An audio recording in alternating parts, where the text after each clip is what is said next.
इस क्वेश्चन में हमको दे रखा है कि एक स्टडी करंट फ्लो रहा है, ठीक ना। स्टडी करंट फ्लो रहा है इन metallic conductor of non uniform cross section. मान सकते हैं मान लीजिए कुछ इस तरह से क्रॉस सेक्शन होगा आपके पास, ठीक ना।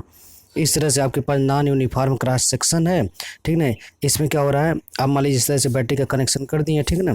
इसमें आपके पास करंट फ्लो हो रहा है, ठीक ना। यहाँ पर कोई करंट आ रहा है, ठीक ना। तो करंट क्या होता है बेसिकली dq बाई dt, यानी चार्ज फ्लो की रेट होती है, ठीक ना। तो जितना चार्ज इस सेक्शन पे आएगा, मान लीजिए इस सेक्शन का नाम ए कर रहे हैं, ठीक ना। इस सेक्शन पे जितना चार्ज आएगा उतना ही चार्ज सेक्शन बी से निकल जाएगा। यानी कि आपके पास से कोई भी चार्ज किसी भी पॉइंट पे एकोमुलेट नहीं होगा, मतलब कि यहाँ कोई चार्ज रुकेगा नहीं। जितना चार्ज एंट्री मारा उतना चार्ज यहाँ से लीव कर जाएगा, ठीक ना। यानी कि करंट क्या रहेगा इस नॉन यूनिफायर क्रॉस सेक्शन के थ्रू सेम रहेगा, ठीक ना। अगर हम मान लीजिए ड्रिफ्ट स्पीड की बात करें, ठीक है, देखिए हमारे पास करंट का जो फार्मूला होता है equal to n e a v d होगा। तो यहाँ से अगर वी डी निकाला जाए तो वी डी इक्वल टू आ जाएगा आई डिवाइडेड बटा एन ई ए।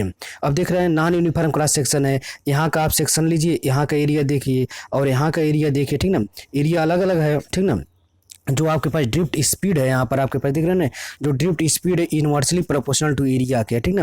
आपके पास एरिया हर एक पॉइंट पे अलग अलग है, ठीक ना।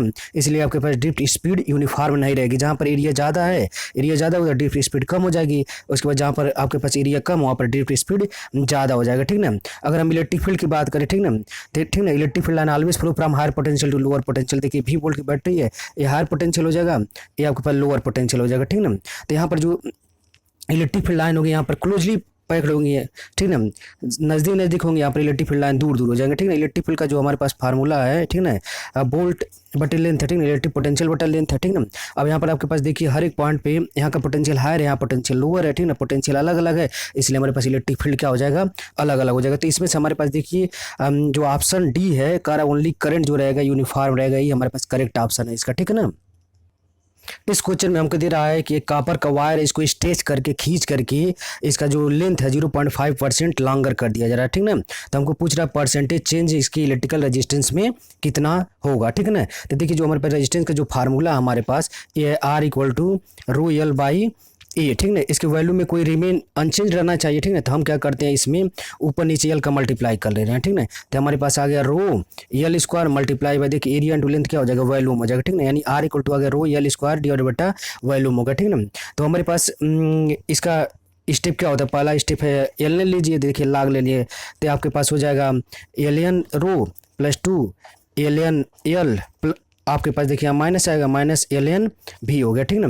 अब डिफ्रेंशिएट करिए, ठीक ना। तो d are by r equal to d rho by rho plus 2 time d l by l minus d v by v, इस तरह से हो गया, ठीक ना। अब देखिए हमारे हम क्या कर रहे हैं इसको, ठीक ना, 100 से मल्टीप्लाई कर देना, ठीक ना। D are by are multiply by 100 equal to आ जाएगा d rho by rho multiply by 100 plus 2 time d l by l multiply by 100 minus d v by भी मल्टीप्लाई बाई 100, ठीक ना। देखिए हमको परसेंटेज चेंज निकालना, ठीक ना। तो अगर ये माइनस दिया है, ठीक ना, तो इसको भी अगर एरर लेना है तो हम उसको क्या कर लेते हैं, प्लस में ले लेते हैं, ठीक ना। और देखिए वॉल्यूम रिमेन अनचेंज, मतलब वॉल्यूम में कोई चेंज नहीं हो रहा है, ये तो जीरो हो जाएगा। उसके रजिस्ट्रेटिव में भी कोई चेंज नहीं होती, ये भी तो भी जीरो हो जाएगा। यानी d are by are multiply by 100 यानी percentage change in the electrical resistance कितना हो जाएगा आपके पास 2 time d l by l multiply by 100। अभी देखिए ये वाला डाटा हमको दे रखा है, ठीक ना। ये वाला सीधे सीधे दे रखा है, कह रहा है कि हमारे पास 0.5% है, ठीक ना। तो हम मल्टीप्लाई करिए तो कितना आ गया, 1.0% हो गया, यानी कि इसमें कितना चेंज आएगा, 1% का चेंज होगा। यानी आपके पास ऑप्शन अगर देखा जाए तो इसका ऑप्शन बी जो था वही करेक्ट हो जाएगा, ठीक है ना। देखिए इस क्वेश्चन में हमसे क्या कह रहा है, एक पीस है कापर का और एक है जर्मेनियम का, ठीक है ना। उनको रूम टेम्परेचर से हम लोग 80 केल्विन पे ले जा रहे हैं, तो उनके रेजिस्टेंस पे क्या इफेक्ट पड़ेगा, इसके बारे में हमसे पूछ रहा था। यानी रूम टेम्परेचर 300 डिग्री सेल्सियस होगा, 300 डिग्री से 80 300 केल्विन, हम 300 केल्विन से हम लोग 80 केल्विन पे लेके आ रहे हैं, ठीक है ना। तो देखिए आपके पास एक कापर है, ठीक ना। जो कापर है आपके पास, ठीक ना, कापर हो गया आपके पास कंडक्टर है, ठीक ना। और कंडक्टर हो गया, ठीक ना। आपके पास जो जर्मेनियम दिया, जर्मेनियम रहे या सिलिकॉन रहे, ये दोनों आपके पास कैसे रहते हैं, सेमी कंडक्टर, ठीक है ना। अब हमारे पास जो रेजिस्टेंस का जो फार्मूला आपके पास देखिए r equal to r naught 1 plus alpha delta t, ठीक ना। आर नॉट क्या इनिशियल रेजिस्टेंस है, आर टी क्या किसी टेम्परेचर टी पे रेजिस्टेंस है, ठीक ना। इसका मल्टीप्लाई करते हैं, आर नॉट हो गया plus r naught alpha t final minus t initial, ठीक ना। T final minus t initial हो गया, ठीक ना आपके पास।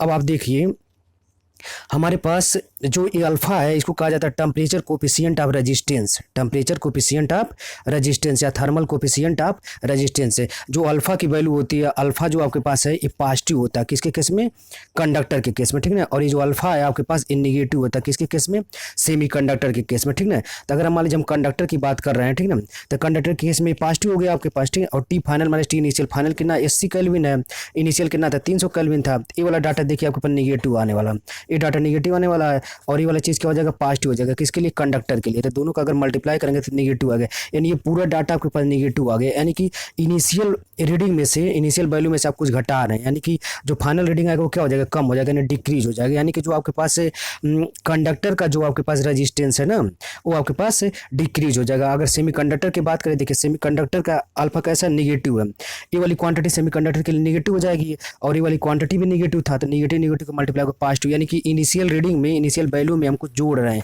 यानी कि फाइनल रीडिंग क्या हो जाएगी, बढ़ जाएगी। यानी कि आपके पास अगर कोई सेमीकंडक्टर है जैसे कि जर्मेनियम या सिलिकॉन है, तो हमारे पास उसका रेजिस्टेंस क्या हो जाएगा, बढ़ जाएगा। यानी हमारे पास ऑप्शन नंबर कौन सा हो गया, डी हो जाएगा। देख रहे हैं कॉपर का आपके पास, यानी कंडक्टर था, कंडक्टर का क्या होगा, रेजिस्टेंस डिक्रीज करेगा और आपके पास जर्मेनियम का क्या करेगा, इंक्रीज करेगा। अगर आपके पास टेम्परेचर क्या कर रहे हैं, ड्रॉप कर रहे हैं, डिक्रीज कर रहे हैं, ठीक है। तो इस तरह से हमको सॉल्व करना है, ठीक। देखिए हमारे पास कुछ क्वेश्चन ट्रू फॉल्स के हैं। पहले वाले में कह रहा है कि electron in a conductor have no motion in the absence of a potential difference across it. कह रहा है कि अगर आप कोई कंडक्टर, मान लीजिए कोई वायर था कंडक्टर, ठीक ना, इसके अक्रॉस आप पोटेंशियल डिफरेंस अप्लाई नहीं किया, मतलब कोई बैटरी वैटरी नहीं जोड़े हैं, तो इसके अंदर जो इलेक्ट्रॉन का मोशन है, कोई इलेक्ट्रॉन का मोशन नहीं होगा, ठीक ना। तो ये बात कैसी है, गलत बात है, ठीक ना। इलेक्ट्रॉन के अंदर अगर पोटेंशियल डिफरेंस भी आप अप्लाई नहीं किए तभी भी मोशन होता है, ठीक ना। इसके अंदर ऐसे इलेक्ट्रॉन का मोशन होता रहता है, जिग जैग रैंडम मोशन है, ठीक ना, उल्टा सीधा मोशन होता रहता है। क्यों होता रहता है, क्योंकि काइनेटिक एनर्जी की वजह से होता है, टेम्परेचर की वजह से होता है, ठीक ना। हमारे पास जो काइनेटिक एनर्जी का फार्मूला, थर्मल एनर्जी को 3/2 kT, के क्या बोल्ट्जमैन कांस्टेंट, ठीक ना। इसकी वजह से जो टेम्परेचर, उसकी वजह से जो आपके पास इलेक्ट्रॉन है ना कंडक्टर के अंदर ऐसे रैंडम मोशन करते रहते हैं, ठीक ना। इनका रैंडम मोशन इस तरह से चलता रहता है, ठीक ना। तो अगर आप बैटरी नहीं जोड़ें तब भी उनका मोशन होता रहता है, लेकिन कौन सा मोशन होता है, रैंडम मोशन, या उसको जिग जैग मोशन कहते हैं, ठीक ना। बैटरी क्या करती है, बैटरी उनकी डायरेक्शन को यूनि डायरेक्शनल कर देती है, एक डायरेक्शन में अलाइन कर देती है चार्ज कैरियर के मोशन को, ठीक ना। यानी ये वाला हमारे पास स्टेटमेंट कैसा हो गया, ये हमारे पास फॉल्स स्टेटमेंट होगा, ठीक है ना। देखिए दूसरे वाले स्टेट में हमसे क्या कर रहा है, इन ए कंडक्टिंग सॉलिड, कोई conducting solid rate of collision between free electron and ions increases with increase in temperature. देखिए आप पहले टेम्परेचर बढ़ाएंगे, टेम्परेचर बढ़ाएंगे तो क्या होगा, काइनेटिक एनर्जी बढ़ेगा, ठीक है ना। टेम्परेचर आप बढ़ा रहे हैं, टेम्परेचर बढ़ाने से काइनेटिक एनर्जी बढ़ेगा, काइनेटिक एनर्जी बढ़ाने से क्या होगा, ड्रिफ्ट स्पीड यानी कि वेलोसिटी बढ़ जाएगी, ड्रिफ्ट वेलोसिटी जो है बढ़ जाएगा, यानी कि जल्दी जल्दी जाकर टकराएंगे, ठीक है ना। यानी कि जल्दी जल्दी आपके पास कोलिजन होगा, यानी कि अगर रिलेक्सेशन टाइम की बात करें, टाउ टाउ क्या हो जाएगा, घट जाएगा, ठीक है ना।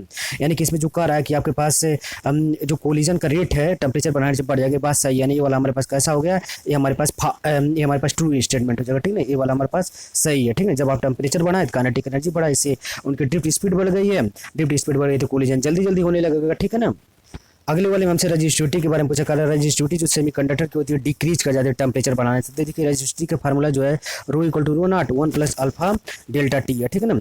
अब आपके पास रो नॉट को कहते हैं इनिशियल रेजिस्टिविटी है, ठीक है ना, अंदर मल्टीप्लाई कर रो नॉट हो गया plus row not alpha t final minus t initial. अब करा टेम्परेचर बढ़ाना है, टी फाइनल ज़्यादा रहेगा, ज़्यादा में से कम घटाएंगे नहीं तो ये डाटा पॉजिटिव आने वाला, ये वैल्यू हमारे पास पॉजिटिव आएगी। और अल्फा की जो वैल्यू होती है सेमीकंडक्टर के केस में क्या होती है, नेगेटिव होती है, ठीक ना। ये नेगेटिव और पॉजिटिव का मल्टीप्लाई करें, नेगेटिव यानी ओवरऑल जो डाटा है ये नेगेटिव आएगा, इनिशियल रीडिंग में से कुछ घटा रहे हैं, यानी क्या हो जाएगा, घट जाएगा, यानी रेजिस्टिविटी क्या कर जाएगी, डिक्रीज कर जाएगा, यानी रेजिस्टिविटी डिक्रीज करेगी, यानी कि जब टेम्परेचर बढ़ेंगे रेजिस्टिविटी डिक्रीज कर जाएगा, यानी सही बात है, यानी ये हमारे पास कैसा हो गया, ट्रू है, ठीक ना। देखिए इस क्वेश्चन में हमको दिया है करंट वोल्टेज ग्राफ दिया है और दो टेम्परेचर दे रखा है T1 और T2, और इसमें कह रहा है कि जो टेम्परेचर T2 होगा is greater than T1, T1 वाले टेम्परेचर से T2 ज़्यादा होगा। कह रहा है कि T2 is greater than T1, हमको ही बताना ट्रू है कि फॉल्स स्टेटमेंट है इसमें, ठीक है ना। तो आप देखिए जो हमारे पास है ओम्स लॉ क्या है, V equal to i r, ठीक ना। अगर हम लिखे तो I इक्वल टू कितना हो जाएगा, ये हमारे पास V बाई आर होगा, ठीक ना। अगर स्ट्रेट लाइन का इक्वेशन लिखे तो क्या होता है हमारे पास y equal to m x होता है। देखिए y की जगह क्या हो गया, I हो गया, ठीक ना। एक्स की जगह क्या हो गया आपके पास v में हो गया। देखिए एक्स एक्सिस पे क्या है आपके पास v है, यानी m की वैल्यू कितना आ गई, m की जगह आपके पास 1/r हो गया। m को हम tan थीटा भी लिख सकते हैं, ठीक है। m की जगह हम लिख सकते हैं tan थीटा की वैल्यू 1/r हो गई, यानी r की वैल्यू अगर लिखना चाहें तो 1/tan थीटा लिख सकते हैं, ठीक है ना। सही है नहीं है। अब ये देखिए ये जो T2 वाला टेम्परेचर है इसका जो एंगल है ये कम है और जो T1 वाला टेम्परेचर है उसका एंगल ज़्यादा है, ठीक ना। जो आपके पास अब देखिए अगर आपके पास थीटा कम है, थीटा कम है, टेन थीटा की वैल्यू कम होती है। देखिए टेन जीरो कितना होता है, जीरो होता है। टेन 30 का वैल्यू कितना है आपके पास, 1/3। उसके बाद टेन 45 1 है। उसके बाद टेन 60 की वैल्यू कितना, 3 है। टेन 90 कितना हो जाएगा, इनफाइनाइट हो जाएगा। यानी टेन जब थीटा बढ़ता जा रहा है, जब थीटा बढ़ता जा रहा है, टेन थीटा भी बढ़ता जा रहा है, ठीक ना। इस तरह से हम कर सकते हैं। देखिए इसका जो आपके पास T2 का एंगल था कम था, यानी टेन थीटा की वैल्यू कम हो गई, तो 1 कम, यानी कि क्या आएगा, इसका रेजिस्टेंस ज़्यादा आएगा, ठीक ना। तो इसका रेजिस्टेंस ज़्यादा हो जाएगा, ठीक ना। जैसे देखिए एंगल कम तो टेन थीटा कम तो 1 कम से भाग देंगे तो ये वाला जो क्वांटिटी क्या होगा, ज़्यादा हो जाएगी। यानी जो T2 वाला टेम्परेचर, उसका रेजिस्टेंस क्या हो गया, ज़्यादा हो गया। यानी अगर रेजिस्टेंस ज़्यादा है तो टेम्परेचर भी ज़्यादा होगा, ठीक ना। क्योंकि हमको पता होता है आर इक्वल टू क्या है, R0 1 + अल्फा डेल्टा टी, ठीक ना। अब ये देखिए जो T2 वाला टेम्परेचर, उसका रेजिस्टेंस ज़्यादा है तो उसका क्या हो जाएगा, आपके पास टेम्परेचर भी ज़्यादा हो जाएगा। यानी कि T2 ग्रेटर देन T1 जो हमको दिया एक ऐसा स्टेटमेंट है, ये हमारे पास ट्रू स्टेटमेंट है, ठीक है ना। इस तरह से हमको इसको करना था, ठीक।